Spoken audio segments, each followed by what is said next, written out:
Hello everyone, my name is Amren and I cleared UPSC prelims 3 times. And the purpose of making this video is to have a discussion of get the familiarity with the importance of the newspaper. तो मैं ये बताना चाह रहा हूँ कि जो basically preparation कर रहे होते हैं तो उसमें लाइक करंट अफेयर्स तो बहुत इम्पोर्टेंट होता है और न्यूज़पेपर रीडिंग ठीक है इम्पोर्टेंस हमारे एग्जाम के पढ़ना है। सो मैं यहाँ पे आपको एक एग्जाम्पल समझाऊंगा जैसे कि आज का न्यूज़पेपर है द हिंदू और पर्टिकुलर कॉज। सो मतलब कि अगर हम प्रिपरेशन कर रहे हैं तो हमारा क्या एक तरीका होना चाहिए। द हिंदू न्यूज़पेपर है, कोई न्यूज़पेपर हम फॉलो कर रहे हैं तो उसको पढ़ने का, जिससे कि हम उसका न्यूज कर सकते हैं अपनी प्रिपरेशन के लिए। सो मी CPSC जो है करंट अफेयर्स क्वेश्चन पूछती है प्रेजेंस में।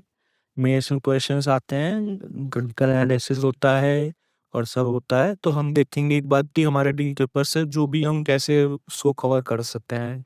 फॉर एग्जाम्पल आज का न्यूज पेपर लेता हूँ मैं, तो फ्रंट पेज में एक पहला ही आर्टिकल है ये, सुप्रीम कोर्ट बॉयट्स 1978 definition of industrial supreme court. So obviously एक इम्पॉर्टेंट है आर्टिकल। सो अगर हम इसको पढ़ेंगे तो हमें एक डीपर अंडरस्टैंडिंग होगी कि जो भी हमारा इंडस्ट्रियल डिस्प्यूट्स रहता है, जो भी इंडस्ट्रियल रिलेशंस और जो भी इंडस्ट्रियल डिस्प्यूट एक्ट 1947 का, उसमें क्या डेफिनेशन थी। और फिर जो हमारे लेबर कोड है अभी, तो उसमें से लेबर कोड का इंडस्ट्रियल रिलेशंस कोड। तो ये कैसे मीन्स इन दोनों में क्या चीज आ गया डेफिनेशन में, तो इसके रिगार्डिंग ये आर्टिकल है, बट थोड़ा सा लेंदी आर्टिकल है। सो मैं अभी इसको स्किप कर रहा हूँ। मैं वैसे हम देखते हैं कि हमें एक डेडिकेटेड टाइम देना होता है, क्योंकि सी देयर इज ऑलवेज डिबेट कि ये एक पॉइंट ऑफ व्यू है कि हमें करंट अफेयर्स की मैगजीन्स को कॉल करना चाहिए। लाइक द विजन जो बहुत ही अच्छी मैगजीन है, मैंने ये अपने प्रीवियस में हर बार में सिया है और अच्छे मार्क्स आए हैं मुझे विजन को पढ़ के। बट न्यूज़पेपर का ये होता है कि हम आप इसको डेली पढ़ते हैं, तो पहला इम्पोर्टेंस है कि हमारी वो कैप एंड इंग्लिश वो होती है। तो जो चीज़ें हम जब उसमें पढ़ते हैं ना, वो हमें लॉन्ग टाइम के रिटेन होती हैं। सपोज मैंने ये आर्टिकल पढ़ा इंडस्ट्रियल रिलेशंस थे, सो ये मुझे याद रहेगा, बट मैं जब करंट अफेयर्स हो जाऊँगा तो उसको रिवाइज करूँगा तो वहाँ भी ये चीज़ें आसान हो आएगी। मैं इसको रिकॉल करूँगा। सो मेरा पॉइंट ऑफ व्यू है कि हमें अराउंड 45 मिनट्स हमें दे सकते हैं हम पर डे या बना न्यूज़पेपर के एनालिसिस के लिए। और टाइम बहुत जल्दी आपका फिर कम हो जाएगा, आपको रेगुलर हैबिट हो जाएगी। तो सो या सो अभी देखते हैं से कि आर्टिकल आया था कि जो भी था कि south India pending water disputes. अब इसमें क्या इंपॉर्टेंट है, इससे हमने पढ़ा तो उसमें है कि pending water related issues concerning southern states to join a meeting involving the Ministry of Justice, Ministry of Home Affairs, Inter State Council and respective state। तो इसमें इम्पोर्टेंट पार्ट ये है कि इंटर स्टेट काउंसिल ये हमारे polity का एक part है कि ये क्या होता है। ठीक है, इंटर स्टेट काउंसिल हम रिवाइज सबसे पॉलिटी में, ये इंटर स्टेट काउंसिल एक कॉन्स्टिट्यूशनल बॉडी है या एक आपकी स्टेटरी बॉडी है, और क्या काम करती है और ये किस आर्टिकल के अंदर आती है। फिर ऐसे हमारा है ये फिर 30 सदर्न जोनल काउंसिल से क्वेश्चन आते रहे हैं हमेशा। और ये क्या बोलते हैं फेडरल कोऑपरेशन के लिए, इंटर स्टेट या सेंट्रल स्टेट कोऑपरेशन के लिए, मतलब कि उनको अपने जो कोऑपरेटिव फेडरलिज्म है उसको प्रमोट करने के लिए ऑर्गेनाइजेशन है यहाँ पे सेंटर और स्टेट मिलकर काम करते हैं। तो इसको देखते हैं ये भी इंदर की ये स्टेटरी बॉडी ये कॉन्स्टिट्यूशन से प्रोवाइड करता है। सो ये बहुत इंपॉर्टेंट चीज़ है जो हमें देखनी चाहिए। तो ये आर्टिकल इतना इम्पोर्टेंट है, आप ऐसे नहीं तो को पढ़ोगे तो आपको आइडिया होगा कि अच्छा सेंटर स्टेट काउंसिल अगर है तो क्या है, कौन सा चेयरमैन होता है, क्या वर्क करती है, पार्लियामेंट का जवाब द्वारा बनाई गई है या फिर has been provided by the Constitution of India. Then what is the Inter State Council and then we have this. Suppose यहाँ पे लिखा हुआ है कि ये कोई प्रोजेक्ट है कृष्ण गोदावरी कृष्णा ना कावेरी लिंकेज। तो आप फिर रिवर्स से एक मतलब आप एटलस में देखोगे तुरंत ही, अगर आनंद में पढ़ रहे हो तो एक आपका माइंड में क्रिएट होता है। अच्छा यहाँ पे गोदावरी है, फिर कृष्णा है, फिर पेन्नार रिवर है एंड देन कावेरी है। अच्छा उसको ऐसे लिंक करेंगे और ये चार रिवर जो है कौन से स्टेट्स में फ्लो करती हैं। So like Andhra है, then we have Telangana, Karnataka है, Tamil Nadu. तो ये क्वेश्चंस आते हैं लाइक कि गंगा का रिवर बेसिन बेसिन का गोदावरी रिवर बेसिन कहाँ किन किस केस में है नहीं है. सो ये आप जब आप ये डेली प्रैक्टिस करोगे तो आगे चीजें हैं. जैसे Ganga Kaveri link to taken up as national project. So ये देखो मेंस में हमेशा एक क्वेश्चन आता है लाइक इंटरलिंकिंग ऑफ रिवर्स, इसकी इम्पोर्टेंस क्या है, मैं इसको इससे एडवांटेजेस क्या है, डिसएडवांटेजेस क्या है, मतलब कितना प्रिंसिपल है. तो ये चीज़ हम देखेंगे. ये आर्टिकल अगर मैंने काफ़ी अंडरस्टैंड किया था, 3-4 कॉन्सेप्ट तो कवर कर रहा है. और यही चीज़ें आप पढ़ते हो, आप छोटे छोटे पॉइंटर्स बना लो, रिवाइज कर लो, तो ये आपको मैं बता रहा हूँ इंडिया एग्जामिनेशन आपको जब आप टेस्ट सीरीज सॉल्व करोगे तब भी काम आएंगे. फिर आप जब रियल एग्जाम में जाओगे सो डेफिनेटली तेरे का you will be able to memorise all these topics. फिर भी एक आर्टिकल है core industrial sector growth. So हमें डेटा पे इतना फोकस नहीं करना है कि कितना परसेंट हुआ कितना बढ़ा, क्योंकि ये आई थिंक क्वार्टरली आता रहता है. तो हमें डेटा फोकस नहीं करना है. अभी टर्म है कि कोर इंडस्ट्रियल सेक्टर. तो कोर इंडस्ट्रियल सेक्टर क्या होता है ना, हमारी कौन सी कोर इंडस्ट्रीज हैं, 8 इंडस्ट्री हैं, 10 हैं, 12 हैं, ये हमें पता होना चाहिए. ठीक है. फिर एक आता है कि ये जिसमें यूपीएससी के पॉइंट ऑफ व्यू से कि जब कौन सा सेक्टर जो है आता है कंटिन्यूअसली जो है डिक्लाइनिंग करता रहा, किसी स्लो डाउन था, कौन सा कंटिन्यूअसली अप होता रहा, किस सेक्टर की ग्रोथ करने रहता है, गिरती रही या बढ़ती रही. तो उसके पहला पॉइंट ये देखते हैं कि कौन सी हमारी एक कोर इंडस्ट्री है. और फिर कुछ रीजन टाइम्स में फिर आर्टिकल में बताते हैं कि जैसे कि फर्टिलाइजर है, एक उनमें से आयरन है और सीड है, ये तीनों में स्लो डाउन हुआ है. ठीक है. And company by continued contraction in natural gas and crude oil. और नेचुरल गैस और क्रूड ऑयल ये पहले से भी कॉन्ट्रैक्ट हो रहे थे, मतलब स्लो डाउन हो रहे थे और अभी भी हो रहा है. और बाकी तीनों ने भी स्लो डाउन एक्सपीरियंस किया है. तो मीन्स 5 सड़क नहीं देखी कि 5 कोल इंडस्ट्री है. मुझे क्वेश्चन आते हैं कि कौन सी कोल इंडस्ट्रीज में से नहीं है, या 4 ऑप्शन दे देंगे, 3 दे देंगे, ऑल दी ऑप्शंस. तो देखिए हो गया आप पैसे आप ग्राफ में पैंट प्रोडक्ट्स.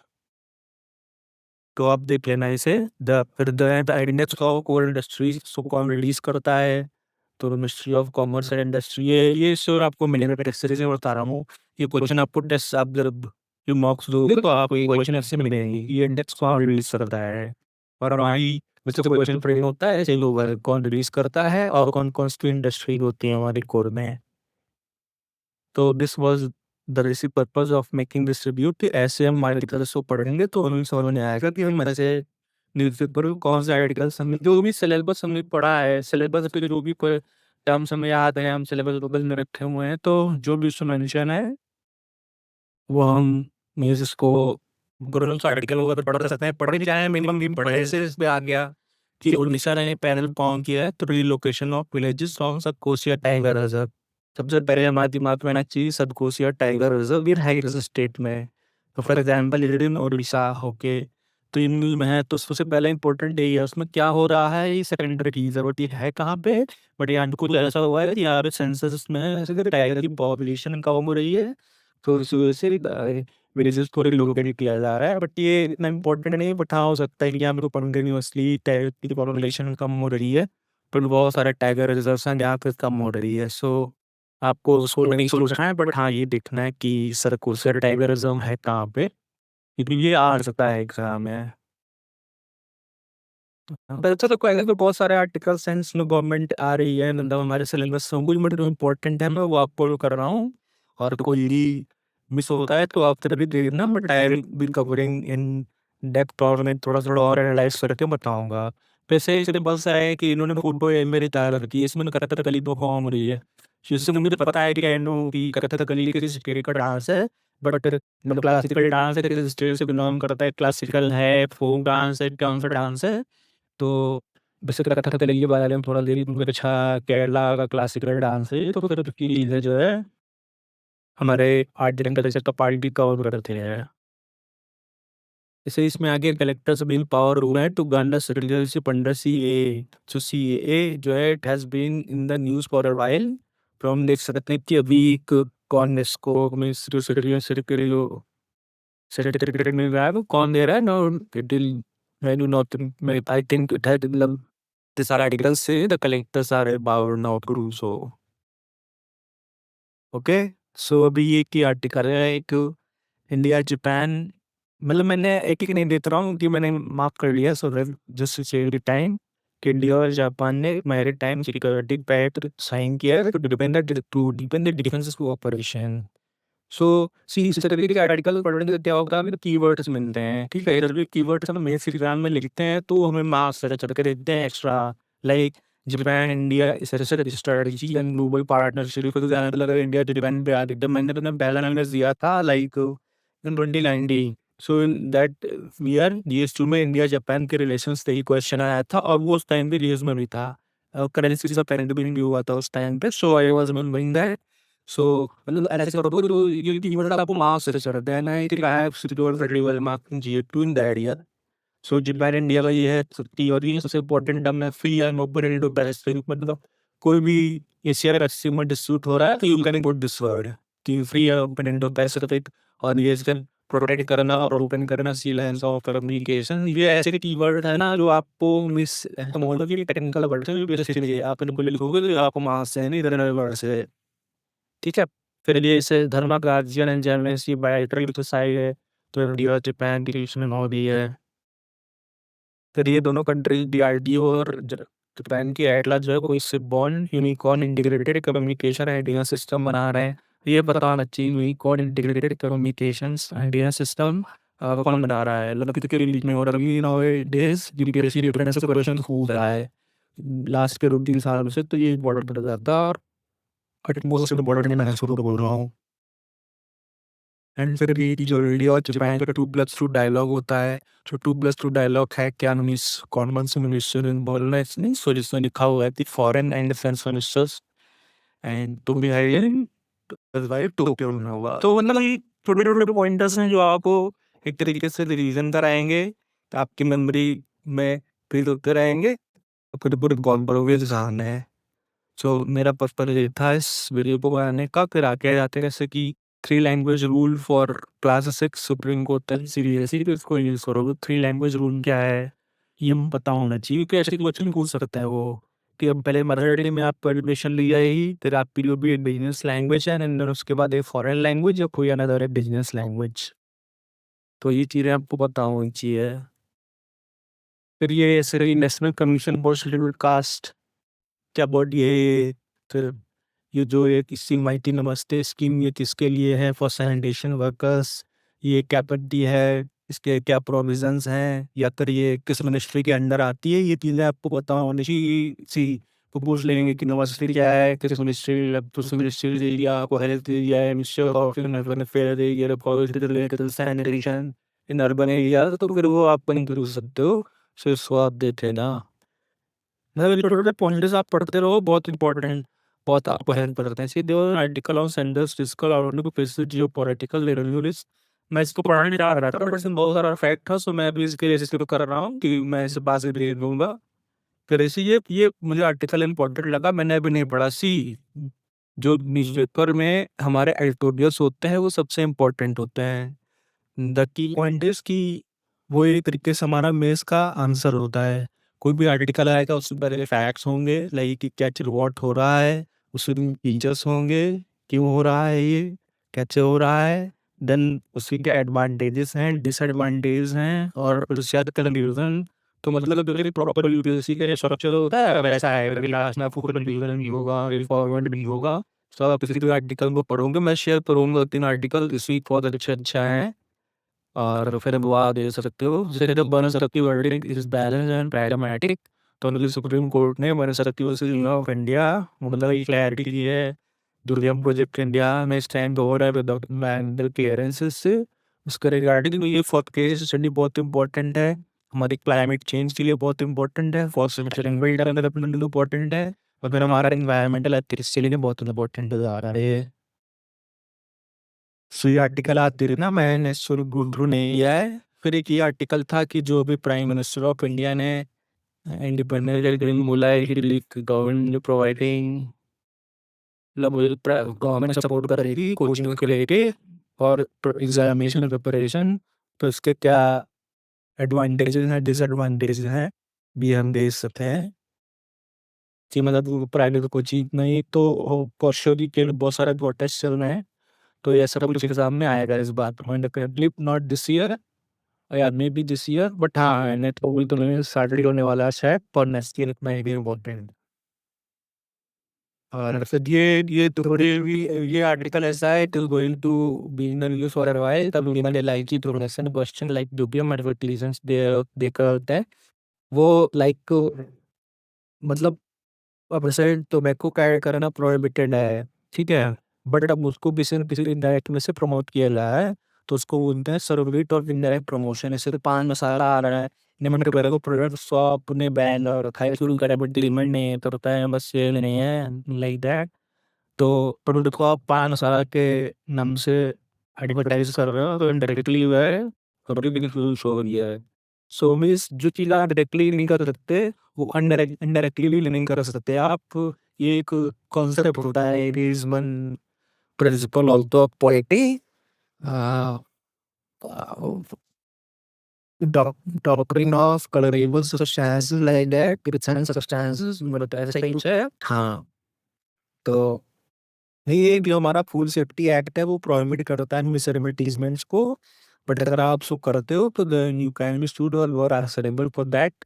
जो भी हम एड्स चेक कर रहे होते हैं अपने एक्टर्स के, सो उसमें स्ट्रिक्ट एक्शन दिया है जो भी फूड डिपार्टमेंट ने। सो उससे रिगार्डिंग ये आर्टिकल है, आप पढ़ेंगे कि कौन-कौन से एक्शन जो इन सब एडवर्टाइजमेंट को रेगुलेट करते हैं। लेकिन तो पहला हमारा food safety and standards act है, देन नेक्स्ट वन जो कंज्यूमर प्रोटेक्शन अथॉरिटी है कुछ द रेगुलेशन है, and one is related to this then to tobacco products. So yes very important. फिर अभी हमारा चंद्रयान गवर्नमेंट लॉन्च करने वाली है इसरो, सो इसको हमें न्यूज़ में रखना है कि क्या-क्या चीज़ें इसमें क्या-क्या डेवलपमेंट्स हो रहा है। फिर सीडी बना दूँ तेरे साथ अगर जा रहा है चंद्रयान, क्या-क्या थ्रू मॉड्यूल होगा और कौन-कौन सी इसको टेक्नोलॉजी यूज़ हो रही है, इससे बना दिया है तो thermal to protect the crew. Thermal ये साइंस एंड टेक का क्वेश्चन है कि थर्मल हमारी कैसे बनेगी, कौन से एलिमेंट्स यूज़ हो रहे हैं उसमें। So yes you can use that to set, तो मैंने पढ़ा नहीं इसे बट हाँ, इसे भी दे सकते हो आप, बट ये हाँ आपको रीज़न मैक्सिमम में मिलेगा। तो मतलब आइडिया ऐसा है कि इसे MDR amendment act to bring greater tax uniformity, MDR question में आ सकता है यूपीएससी में। सो इससे यार दे सकते हो, बट उसमें ऐसा कुछ नहीं है, तो यार यहाँ से कर सकते हो। जैसे बिजनेस में या जो इकोनॉमिक टैक्सेशन होता है, अगर आप आरबीआई की रिमूवल लाइक सर्वे की है तो आप उसको दे सकते हो। गवर्नमेंट बॉडी और इनका सबसे माप है। मेरा तो सबसे फेवरेट पेज होता है जो मैं आपको बताया मेरे रिलेटेड टू वर्ड, कि ये सबसे ज़्यादा इम्पोर्टेंट होता है और सबसे ज़्यादा हेल्पफुल होता है। तो जो मेरी स्ट्रेटजी रही है and it has been like, मैं बोलना चाहूँगा कि 90 to 95% से सक्सेसफुल रही है for the questions related to geography, international मतलब locations like geographical locations in the world and India as well. क्योंकि मैं ये पेज पढ़ता था और जो भी प्लेसेस आती थी उनको मार्क करता था मैप बना के या मैप लेके, सो दैट मैं रिवाइज कर रहा था तो मुझे याद रहती। जो भी एआई न्यूज़ में है लाइक अभी स्ट्रेट ऑफ होर्मुज़ है तो सभी देख रहे होंगे वहाँ पे, लाइक अभी दिन पहले न्यूज़ में था मोचापुर, इट इज़ इन यमन के रेड सी वाली कोस्ट पे है। सो वो आ सकता है भी, तो स्ट्रेट ऑफ होर्मुज़ ये पूरा वेस्ट एशिया तो हमेशा कॉन्फ्लिक्ट में रहता है, बट जो भी वर्ड्स न्यूज़ पेपर में आ रहा है वो डेफिनेटली देखना चाहिए। जैसे कि अभी कोई बोट जो है कैप्चर हुई है नाइजीरिया है, तो वहाँ पे एक सोपोटो शेर है, तो हमें बताना चाहिए कि ले सकते हैं कि नाइजीरिया सोपोटो या फिर let's say match of column होता है ना, 3 ग्रुप कॉलम होती है, एक में कंट्री का नाम होता है, दूसरे में प्लेस होता है, स्टेट दोबारा नीचे जगह होती है, तो आप ये मार्क कर लो कि अच्छा नाइजीरिया में सोपोटो शेर कहाँ पर है। तुरंत एटलर उठाओ, ये देखो अच्छा ऐसा है, मैप बना लो, एक ऐसे पे बना लो, पे हर एक मतलब पी से बना जितने भी कॉन्टिनेंट है सबका एक पे4 सीरी बना लो आप। और उसपे हर कॉन्टिनेंट बना लो और जो भी प्लेस कंट्री में उनको मार्क कर दो। तो अब लास्ट में देखोगे आप सारे कनेक्टेड रहेंगे और फिर जो भी आपका इंटरफेस पढ़ो मैसेज से, तो आप मतलब आपका रिजल्ट समझ जाएगा। फिर से सेटा को मुझे लाली को जो सब पढ़ते रहते रूल्स करेगा पूरा। फिर अभी एक कंपैरिजन आता है ना constitution of India and other country, तो अभी आफ्टर 35 ईयर्स जो है बांग्लादेश के प्रेसिडेंट का इलेक्शन हुआ है, 1991 में पहले हुआ था और अभी हुआ है आज को मतलब इससे पहले वो कंसेंसस से लाए थे, तो यहाँ पे कॉन्स्टिट्यूशन में आता है टीम का कि the president is required to be elected within 90 days of the office following weekend. सो ये चीज़ आपको यही कि हमारे इंडिया में कितने में होता है प्रेसिडेंट का इलेक्शन, जब वहाँ पे डेमोक्रेसी होती है, और बांग्लादेश में कितने पे होता है। So yes that. फिर अभी यहाँ पे जो था क्या बहुत हुआ है, तो ये मेन ये है हमारा नेपट्टून डील का प्रोजेक्ट है कहाँ पे, और ये ब्लैक सी सिटी ऑफ कॉन्स्टेंटा कहाँ पे, तो ब्लैक सी एथेनियम रीजन वहाँ पे मार्क करेंगे ये अच्छा ली सिटी है कॉन्स्टेंटा। एंड देन ये नेपट्टून प्रोजेक्ट डायरेक्ट किस कंट्री का है। सो मैंने दिया है यूपीएससी एंड आई नो, और जिसने भी यूपीएससी का एग्जामिनेशन दिया है they are going to ask the questions like this only. को पूछ सकते हैं कॉन्स्टेंटा कहाँ पे है, जो ये अभी मैंने पहले स्टेट बताया था आपको कि फोटो स्टेट मैथ में दे देंगे, then you have to solve then. फिर रिटर्न उन्हें है जो बोला, मतलब मैंने बोला क्या है, कहाँ पे है, इसके साथ किस रीजन में ऑपरेट करता है। जैसे कि यूएस के बॉडी है बोला है वो political party and arm group Lebanon, तो मतलब फैज बोला जो है वो लेबनान में ऑपरेट करता है। सो ये इम्पोर्टेंट है कि ये दिया चौक दिन आ जाता है। So yes good like that way. फिर ये है सर आती की तो पूछता है कि यहाँ पे कंट्री बहुत नोस इकोनॉमिक क्राइसिस की वो कौन सी है, या फिर यहाँ पे कोई एक प्रेसिडेंट हुआ था एक कंट्री में से तो कौन सी है। वैसे यार आगे आफ्टर रिफॉर्म्स एंड विकास, तो जो भी हंगरी में अपना उनका विकास ऐसा उसे न्यूज़ बुलेटिन्स को बैन कर दिया था, लाइक द मैन गवर्नमेंट आई थी तो उन्होंने इसको रिज्यूम किया है। तो freedom of speech has always been a topic of debate in democracies and it will continue to do so. So ऐसे आर्टिकल्स आते हैं तो आपको पढ़ोगे नहीं गवर्नमेंट आई तो उन्होंने पूरा अपना जो भी न्यूज़ की कोशिश था ना उसको ओवरहॉल किया कहीं ना कहीं, क्योंकि शायद उन्हें लगा होगा कि दो हमारी इस तस्वीर रेसीज है न्यूज़ रिपोर्टिंग रेसीज हैं, they are not doing well. So हाँ रिबेट हम करेंगे यस नो, बट हाँ ये पता होना चाहिए कि इस कंट्री में ऐसा हुआ है। So I think we are done with this. कि स्पोर्ट्स इतना इम्पोर्टेंट नहीं है। फिर मेरा पॉइंट ये रहेगा कि आप डेली 45 मिनट्स दो न्यूज़पेपर के लिए, फिर अपना करंट अफेयर्स की मैगजीन करो, और इन दोनों के अलावा आपको बहुत अच्छा लगेगा कि 45 मिनट्स की मेहनत आपको प्रेडिक्शन और मिनट्स में आपका हाफ टाइम बचाती है। और वो चीज़ें आप रिकॉल करते हो कि आप करंट अफेयर्स की मैगजीन पूरी पढ़ते हो, थोड़ा सा लाइक उसमें क्या पढ़ना है क्या नहीं पढ़ना है वो चीज़ें आती हैं। बट अगर आप न्यूज़पेपर डेली पढ़ोगे तो डेफिनेटली आपकी वो कैच में प्रो होगी, आपका एबिलिटी टू रिकॉल, आप सी सैट के क्वेश्चन पेपर सॉल्व करते हो तो पैसे लोगों को तब लगते हैं they are able to understand the passage, वो आप पे इम्प्रूव हो रहा है। हमेशा series newspaper is definitely going to help, और मैं सबके लिए कह रहा हूँ from beginner to advance, because I have been through this journey. मैं इतना बिगिनर भी रहा हूँ, मिडिल भी गया हूँ, एडवांस लेवल भी गया हूँ, सो मैं बता सकता हूँ। तो आप 45 मिनट्स से बहुत बड़ा टाइम नहीं है, बट आप दीजिए definitely going to we should improve the chances of clearing this examination and thank you so much। और फिर आगे देखते हैं अगर people are responding it well then definitely I will do making the reviewing for future also। Thank you।